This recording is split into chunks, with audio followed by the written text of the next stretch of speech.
to one another. And this is not the only instance.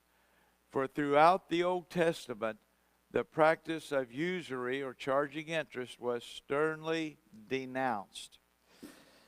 Yeah, they along with many other laws of God that they just ignored or rejected, that's one of them. They were very much into this whole matter of usury, charging interest. And God said, you cannot charge another Hebrew interest. You can charge Gentiles, and you can charge businesses, people who are going into business. You could charge a business loan and things like that, but you could not charge individually. God's purpose was to teach them the importance of taking care of one another without price. It's based upon love is what it's based upon. When somebody is in need, you respond to them. And the Hebrew people simply just didn't function that way. And that was a disappointment to see that. But God's plan and God's purpose has a lot of meaning. Some observations that are worthy to note. First of all, the Jew, as we pointed out, was forbidden to charge interest to another Jew. But he was not forbidden to charge interest on a non-Jew. The principle was that the Jew actually owed certain obligations to a fellow Jew. If a fellow Jew had a need, that's the key word here, and another had the means whereby to satisfy that need and didn't, then it was considered sin in the eyes of God. Wow. God's people, both in the Old Testament and in the New Testament, were to take care of each other. And in the Old Testament, under the law forbidded them from charging or making a profit or gaining a greater value for themselves when another Hebrew that they knew needed their help and they were capable of helping them, they wouldn't do it unless they paid interest on the loan to help them out. And the whole concept was to destroy the idea of out there thinking only of ourselves, but thinking rather of their brothers and sisters in the Jewish faith. Well, in the New Testament, a very similar thing Jesus pointed out. And he said this. He said to his disciples, the world will know that you are my followers, my disciples, because or since you love one another. The early church took that very seriously. And they took care of one another. And this was done without cost or charge or any of that sort of thing. If somebody had a need, they responded to that need. And that is a very important thing for us today to realize as well. Christians are to take care of one another. In the first century, it was not unheard of to find Christians that would die for another Christian who had been persecuted. They would come to their aid, and oftentimes they were killed. But they worked to try to save and preserve and show their love and concern for that individual. But today we're pretty cold. In many churches, we hardly know one another. We may recognize people. We may learned their names, but particularly as the churches grow larger in size, it gets, well, pretty much cold to one another in that church as far as love is concerned. But it's very important to remember the purpose for which we are to function. The same principle as we've indicated here applies in the New Testament. We owe a special obligation to our fellow brothers or sisters to bless, minister to, or share where there is a need. We are to help one another, but not to our own advantage. Oftentimes the case comes down to this: I'll help you if it helps me.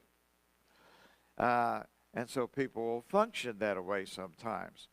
But Christians are not to function that way. If we see a brother or sister in the Lord that is in need, and we have the ability to assist or help in that need, we should be doing that. Very important thing that we need to keep in mind. All right? B, the law. This law or prohibition had to do with the poor and the needy. That's the key words right there. Taking care of the poor and the needy. And Jesus pointed out this. On one occasion, when Judas Iscariot got all upset with Jesus because he permitted the anointing of very expensive oil on Jesus. And Judas Iscariot said, that's a waste. We could have sold that and given the money to the poor. Jesus' response to him was this: the poor you have with you always. Somebody made this observation: God must love poor people. He made a lot of them. In America today, the poverty level is considered to be poor. And if you are a single person and the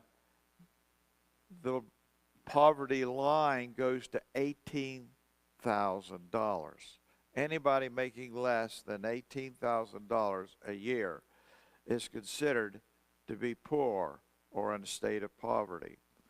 A family, husband and wife, just the two of them, $21,000. They would be considered poverty-stricken or poor. And so it's amazing how this is all around us.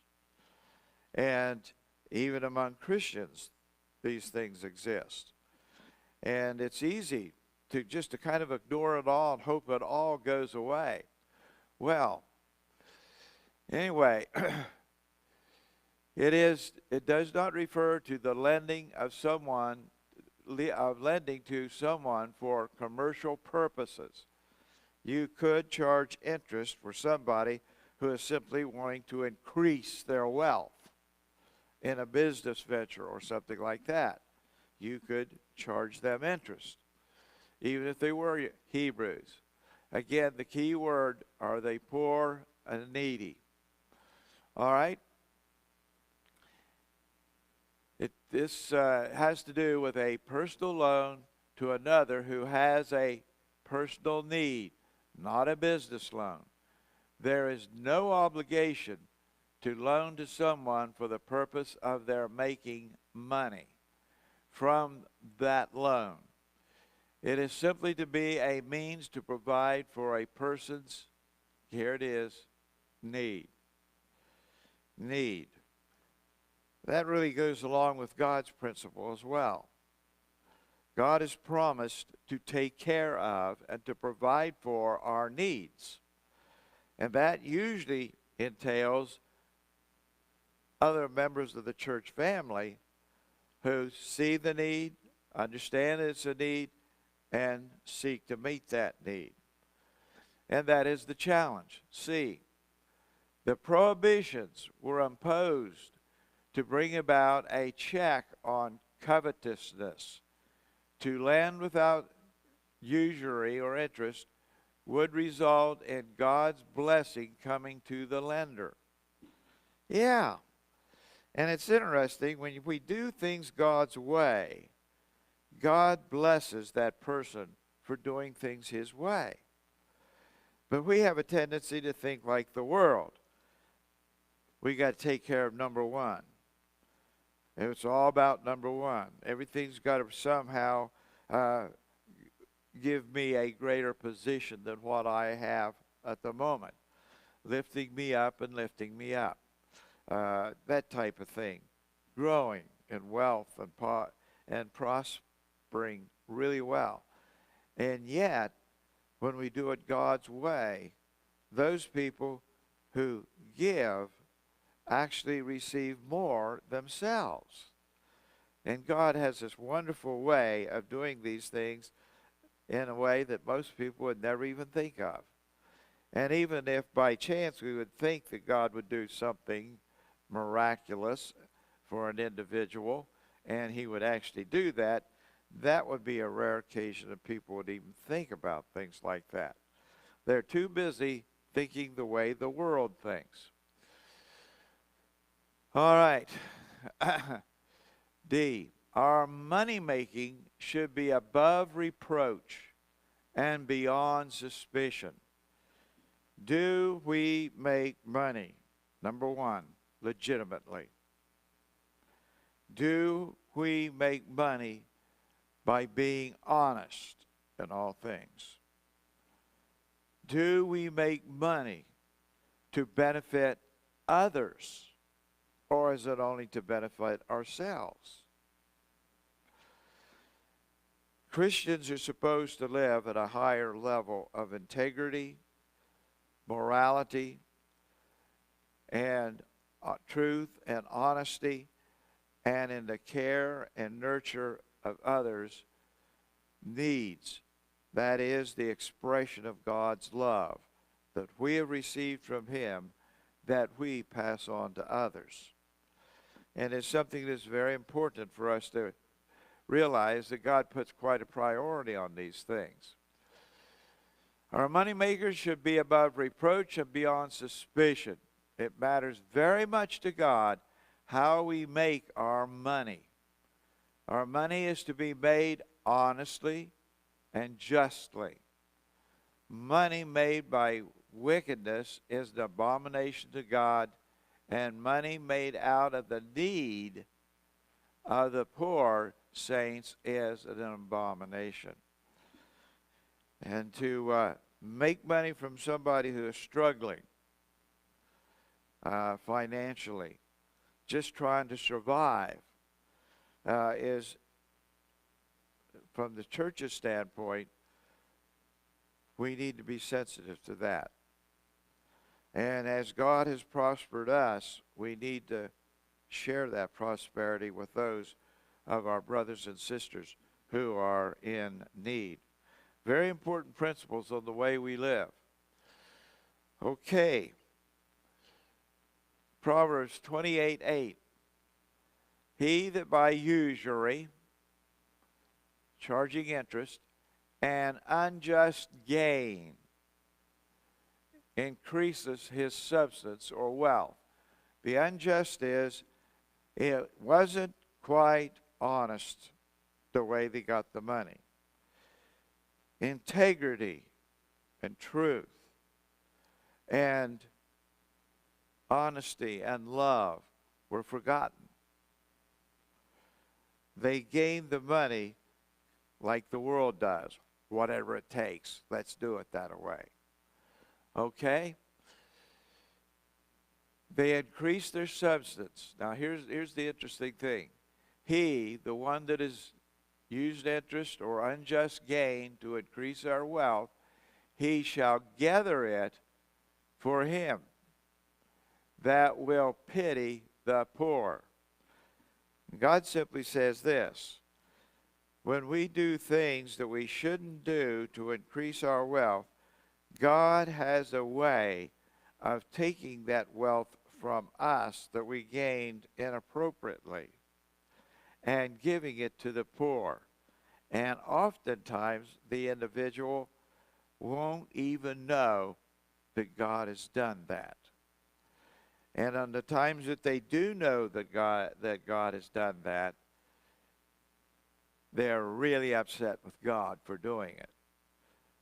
Again, not thinking of the fact that there was an individual who had a need, and that individual was able to meet that need, but he was more concerned about building his own wealth empire rather than thinking about we need to meet that need if we possibly can. It becomes a real challenge.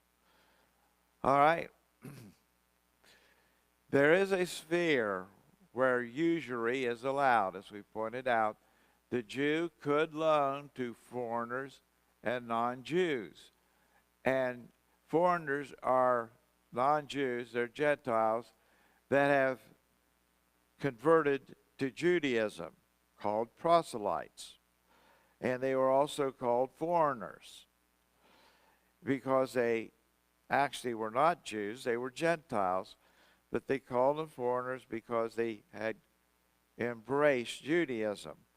But they never was viewed as being 100% Jewish in faith because, well, they couldn't trace their lineage back to Abraham. So, that's the term foreigners. Non-Jews were strictly Gentiles and charge interest. This was the thinking. There is a sphere where usury is allowed. The Jew could loan to foreigners and non-Jews and charge interest on that. God did permit that. Jesus recognized the practice of usury existed. He knew that it existed, though he did not condone it. He never condoned that. He never said that that was the right thing to do. He used it as a spiritual analogy. Frequently, when Jesus was teaching, he would use money and interest to illustrate the impact of spiritual truth.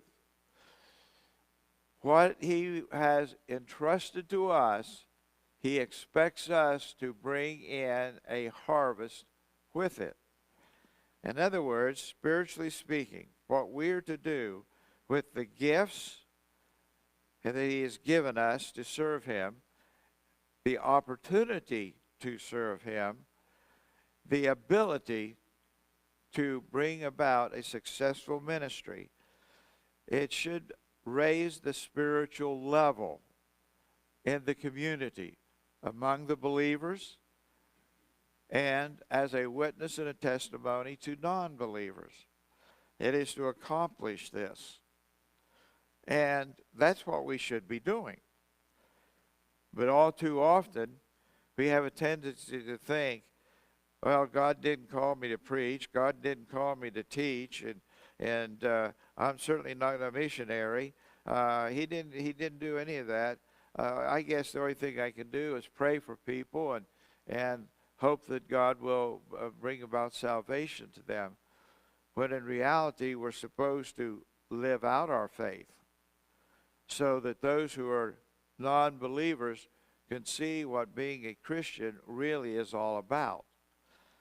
And not just simply a religious format that we take on and say it's the only way to go to heaven, but rather it's a lifestyle that shows that it has a practical meaning to us to live the Christian life before those who are outside of the family of God. To bring in a harvest, God's entrusted us in a spiritual way.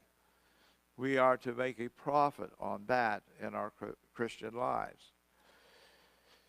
Matthew chapter 25 and verse 27. Thou oughtest therefore to have put my money, Jesus is teaching, to the exchangers. The exchangers are bankers, okay? And then at my coming, when I come to collect what my money is, what's due, I should have received my principal, my loan, with interest, money. He's using that to illustrate in our service for the Lord that when he comes, we have been faithful in serving him. We have been faithful in our Christian life. We have been faithful in our testimony. We have been faithful in obedience to him. And therefore, those around us could see, who are non-Christians, and Christians could see, hey, the Christian life really can be lived. They really can live in a God-honoring way. Wow. God takes the glory for that because it's his, because he enables those people to be gifted with opportunity to serve him. I wonder how many Christians are gifted, have opportunity to actually serve, but don't. When you look at the studies that tell us that in any church in America, at least, the average is this: 80% of the people not involved in any kind of significant ministry at all. They are believers. They are trusting the Lord for their salvation, but they're not really too concerned about how they live their Christian life or not. They just get along with whatever the situation is.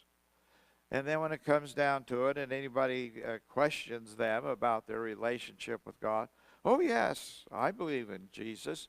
I accepted him as my Savior 20, 30 years ago. And I come to church when I'm able to do so, and on with various things that they will point to that they believe is all that is responsible for them to do. The average church has 20% of the people who actually make the church function. 80% don't. But in God's plan, the church wants 100% of those who profess the faith to be a viable witness and testimony in that community through that local assembly of church. On the one occasion that I was able to visit with Chip in Kansas and attend the church where he is the pastor of that church. And one of the things they do on Sunday morning is they come early. And they have equivalent of a breakfast there. Though it's, you can get what you want, eat or drink, all that stuff is provided, juice, coffee, and so on. And they sit around at tables and chairs in the lower level, and they talk and they fellowship. And one of the things that I noticed about the conversations, not one person that I heard was talking about sports of any kind.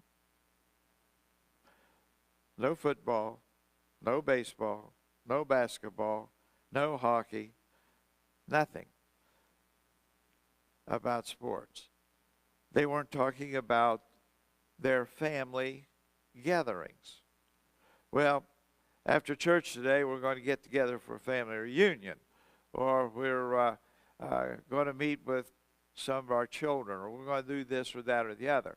They didn't talk about that.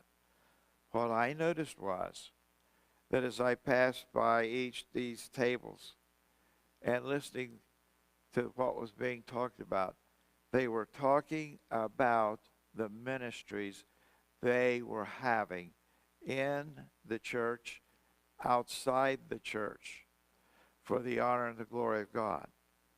And I found that entire room that they were discussing those things. And that these were people that were involved in those things. Talking about their successes in some cases, and others talking about, well, we got to do something better than we're doing now. Things are just not quite working like they should.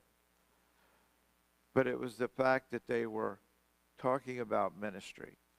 They were concerned about ministry. Very important.